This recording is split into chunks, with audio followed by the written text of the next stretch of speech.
The Yankee and Doodle Show.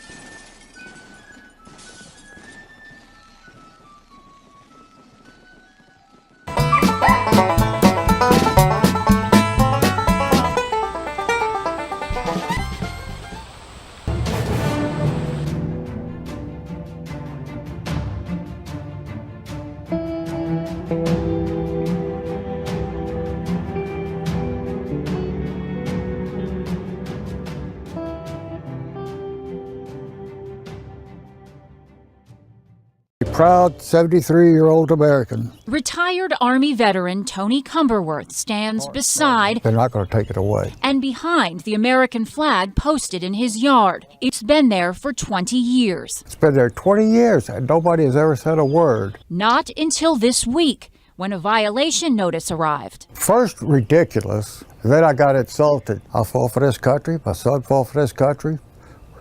I do not understand them trying to take away my rights. But somewhere I read of the freedom of assembly. Somewhere I read of the freedom of speech. Many by now have heard that I was asked to leave a restaurant this weekend where I attempted to have dinner with my family. I was asked to leave because I work for President Trump. A Hollywood actor publicly encouraged people to kidnap my children.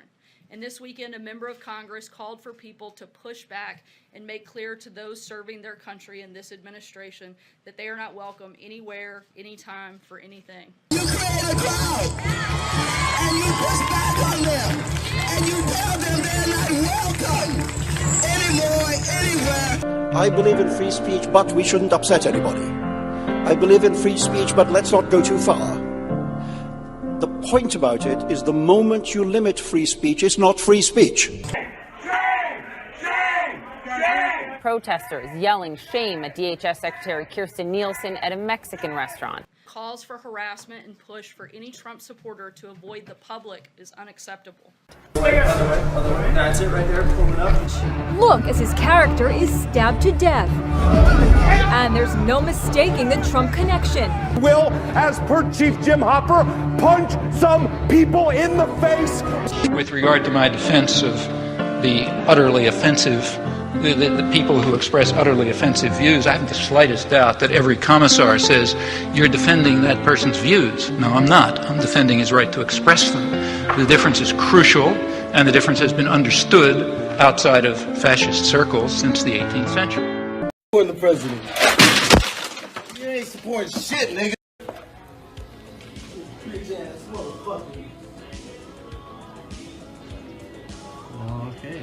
It's gonna go great in my fucking fireplace, bitch. Alright, have fun with it. And every time you silence somebody, you make yourself a prisoner of your own action because you deny yourself the right to hear something. In other words, your own right to hear and be exposed is as much involved in all these cases as is the right of the other to voice his or her view. You stole my property, my Make America Great Again hat. Look at the kind of shit he's wearing. This is mine. You do not get to take other people's property that is legally theirs in this country. Man, fuck your laws. You have a freedom of speech to wear this hat. Fuck your freedom of speech, whatever. Fucking freedom of speech, boy. Battle of ideas happen, and the good ones will eventually win. By slandering opponents, demanding professors be fired, and canceling speaking events, these college kids are unwittingly strengthening ideas that will one day silence them. Eventually, the day will come when they want to say something that's considered unpopular, and they will then be subjected to the same practices that they themselves are propagating right now. Call the cops on this campus if someone hurts your feelings? Well, now the selectively offended get to run the rest of the country. I mean, this is what we are creating. We are creating a society of panty-waist fascists. Training these kids to be little cupcakes who never have to encounter anything offensive.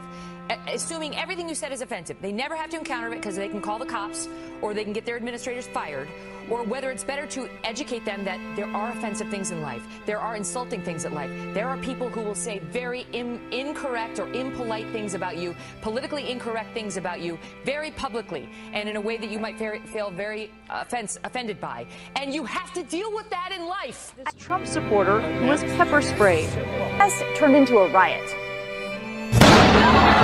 Overnight mayhem on campus. The University of California, Berkeley erupting in flames as over 1,000 came out to protest an appearance by the self-described right-wing internet troll. So I was afraid for my life. And you push back on them.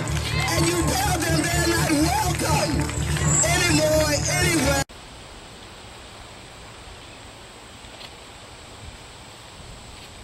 Give me liberty or give me death.